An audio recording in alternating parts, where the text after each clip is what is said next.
So the Justice Department released some Epstein files today, and I'll just say this, don't expect much. It looks like it's going to be heavily redacted. You may get a few photos here and there, which I'll show you. This one is, I guess, Epstein on a boat.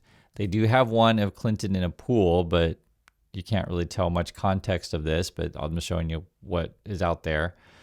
Also, you may get buried in piles and piles of pages of text that may or may not have been released before, and details that may not necessarily mention Trump's name. So I'll just say this, it's exactly kind of what you would expect it to be. And then they're saying that it might take another couple of weeks to release more stuff. So there's that. People are going through it right now. It's just a lot of pages.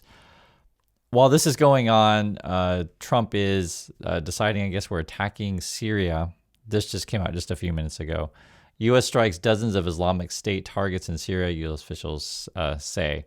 So let me give you some more details on this stuff, just because I know people have questions, and I'll go over it with you. It says, but the release from the Department of Justice could be far more expansive than just emails obtained by the committee, potentially including investigatorial documents and evidence collected by federal agents and prosecutors. Okay. We also have various emails by Congress. Epstein communicated with people close to Trump, including his former advisor, Steve Bannon. In several exchanges, offered his thoughts on president, including one email to Sumner's in which he remarked, not one decent cell in his body. Okay, great. In separate emails, Epstein wrote that Trump, quote, knew about the girls and referred to him as that dog that hasn't barked. So whether or not we get more info on that, I mean, I'm just telling you guys that there's a bunch of stuff to go through. So like literally it says here, Justice Department releases huge trove of Jeffrey Epstein documents. Hundreds of thousands of files are to be released today, with more in weeks to come. And they could, drag this out until after Trump's, out of the office probably. While this is going on too, he's putting his name on the Kennedy Center, which I showed you guys this before. Yes, it's all legal. Yes, it's all crazy. It's like this stuff every day. I don't know what to say. Other than I'll just tell you what's happening because it is ridiculous. Let me read a little bit of this. President Trump has appeared in this initial tranche of documents only a handful of times. According to a preliminary New York Times scan of the material, one image, for instance, appears to show an array of photos in which he is posing with women, right? A large portion of the investigative files are redacted, including what appears to be case files connected to Jeffrey Epstein's multiple female victims. At least so far, the unredacted materials have not disclosed any major new revelations, okay? So just want to make it clear because people do have questions on this stuff. The trove of documents also contain large number of undated, mostly uncaptioned photographs. So you don't, when these were, what they are exactly. You have Epstein with celebrities, so I guess Michael Jackson, Mick Jagger, Bill Clinton, etc. But there's just going to be a bunch of stuff in here. So I don't know what people were expecting necessarily, but that's what it is. Senator Chuck Schumer, Democrat of New York, and Minority Leader called for more information on the redaction of the files released by the Justice Department. Here's a quote. Simply releasing a mountain of blackened out pages violates the spirit of transparency and the letter of the law. For example, all 119 pages of one document were completely blacked out. We need answers as to why. So that gives you a flavor of kind of what's going on with that. This is also more details of the Syria strikes. And I just want to make this clear, guys. I'm telling you what's happening, but I also want to make it clear that what's happening in Syria or with the Epstein thing or whatever, nonsense with the Kennedy Center, it doesn't help you with your health care. It doesn't help you with, putting food on your table. In fact, it does the opposite. And as long as that's clear, when I show you guys this stuff of what's going on, that if Trump really cared about you, right, we'd be figuring out, okay, how can we put our resources to help everyday Americans? I don't think many Americans are walking around, during the holiday season thinking, I think we should spend millions, if not billions of dollars on Syria or Venezuela or Iran. I just really hate the Kennedy Center. I really want it to be the Trump Center. I don't think many people are doing that. And yes, it's true. If you go to Elon Musk's platform, whatever, and you look for right-wing accounts, they all celebrate liberal tears or whatever that they're talking about. But a lot of these accounts could be bots, so it can just be outright frauds. So the way to, put it. And when you tune over to the, what was it called, Turning Point USA, whatever, those people, it's just a bunch of screaming people trying to scream the loudest to, I guess, get beside Elon Musk or maybe the favorite at the moment, JD Vance. But you never know in these situations. I remember when, if you guys remember, it was Bush's brother, was it Jeb, was running for president, and everyone thought he was the favorite, and ended up being someone else. Was that Trump that year? It's so long ago, I forget, but I think it was Trump that beat out Jeb. But even though Vance is their point, trying to get to rally behind someone, it's still early in this game. I personally think midterms are going to come and we're going to see a lot of changes, but unfortunately, though, this is what's happening right now. People are struggling with their food, and we're attacking Syria.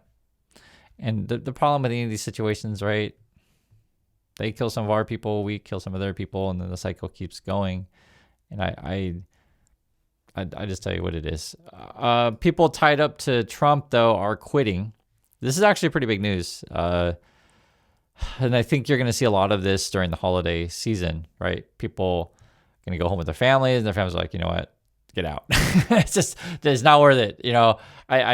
Even if you're Republican, right-leaning, that kind of thing, and not many people are going to look at the Kennedy Center and say, oh, yes, I really want to name it Trump Center. Not many people are going to look at like, oh, wow, what we need is just more pictures of Trump hanging around D.C., right? Even staunch Republicans aren't going to do that. And kind of what's sick about the USA right now is you have this small minority of MAGA fanatics who, I don't know, want their savior Jesus figure.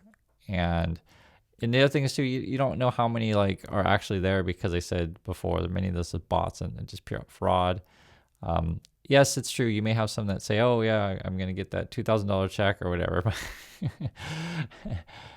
Yeah, we're just checks in the mail, right? And even if you do get said check, you're cutting your healthcare and such. So anyway, look at this. Elise Stefanik, to quit New York governor race, won't run for re-election to House.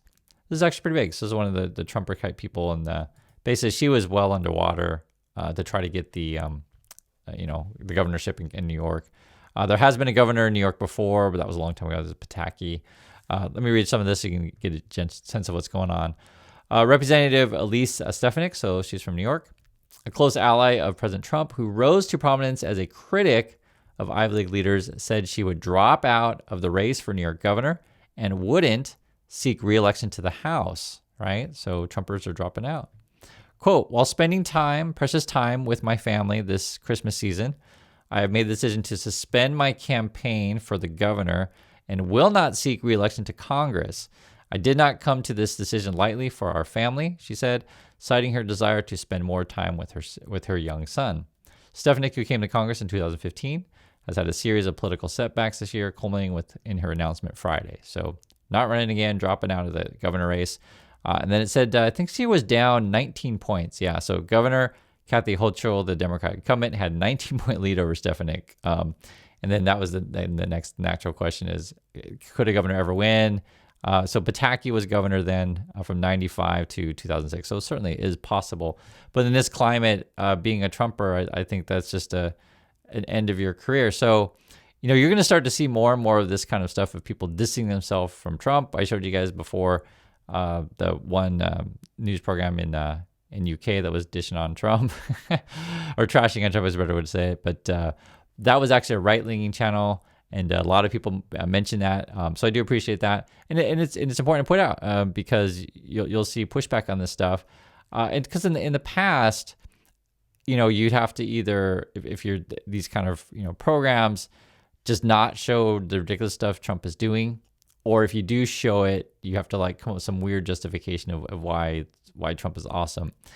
And taking, say, with the second option, we talked about before, was say, I think it was Lutnick, who was like, oh yeah, the Fox asked him why does Trump say something can go down 600%, which is mathematically, doesn't make sense because go down 100%, it's down to zero, talking about cost of drugs. And Lutnick's like, oh, wow, we have to explain it with Trump math to Trump voters or whatever. That's basically what his explanation was. It was just stupid, nonsensical. And when you go with that kind of logic, we're like, hey, well, Trump communicates in this way, and I have to do the stuff that Trump does, and because I'm in a cult, right? Or what's her name, Marjorie Taylor Greene, had to do an interview like, I'm not in a cult, right? That kind of stuff. It's just completely unsustainable. And I've been saying that all along, and you are seeing people drop out, right? I'm not crazy in this, man. I'm telling you, it's unsustainable. You can't put a bunch of greedy people in the room and expect them to share. It's not going to happen. So I personally, what's that word say? I didn't think it would be this bad the second time for Trump. I just figured he'd be, say whatever nonsense, become president, and go hide in the corner and go to his parties or whatever. But, they're pulling on all the stops this last, year running up to midterms. But as the next year opens up and you're going to have a spike in unemployment, I think that the wheels are completely fall off the bus. So, we'll see. That's why we track this stuff with you guys. I'll let you know if there's anything else with the Epstein thing.